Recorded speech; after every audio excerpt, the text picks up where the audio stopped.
An army of widow women.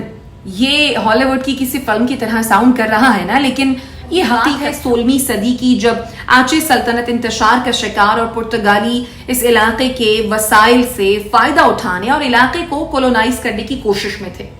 کیومالا حیاتی کا شوہر یعنی کہ سلطان ایک جنگ میں مارا گیا اور سلطنت کو بے آسرا اور کیومالا حیاتی کو بیوہ کر گیا۔ اپنے لوگوں اور سلطنت کی حفاظت کے لیے پرعزم کیومالا حیاتی جانتی تھی کہ اسے تیزی سے کام کرنا تھا، لیکن ایک ایسے معاشرے میں جہاں سیاسی اور عسکری شعبوں میں مردوں کا غلبہ تھا، اسے خاصی رکاوٹوں کا سامنا کرنا پڑا۔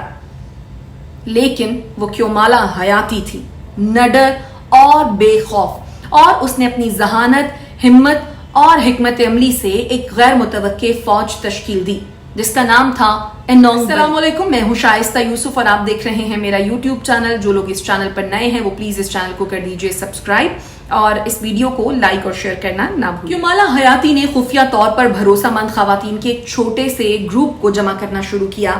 ان خواتین میں زیادہ تر بلکہ تمام ہی مارے گئے فوجیوں کی بیویاں تھیں۔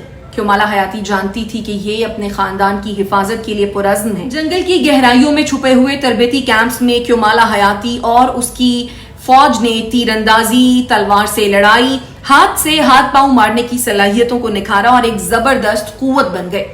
کیومالا نے بھی اتحاد اور حوصلے کی اہمیت کو تسلیم کیا۔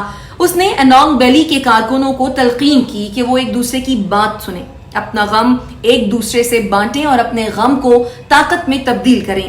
اور پھر انونگ ویلی نے اپنی مہارت اور حجم میں اضافہ کرنے کے بعد کیومالا حیاتی کی قیادت میں پرتگالیوں کے خلاف جنگ لڑی، حیرت انگیز حملوں اور مضبوط حکمت عملی سے ایک کے بعد ایک فتح حاصل کی، آنچے کے لوگوں کو متاثر کیا اور انہوں نے کیومالا کی برتری کو تسلیم کر لیا۔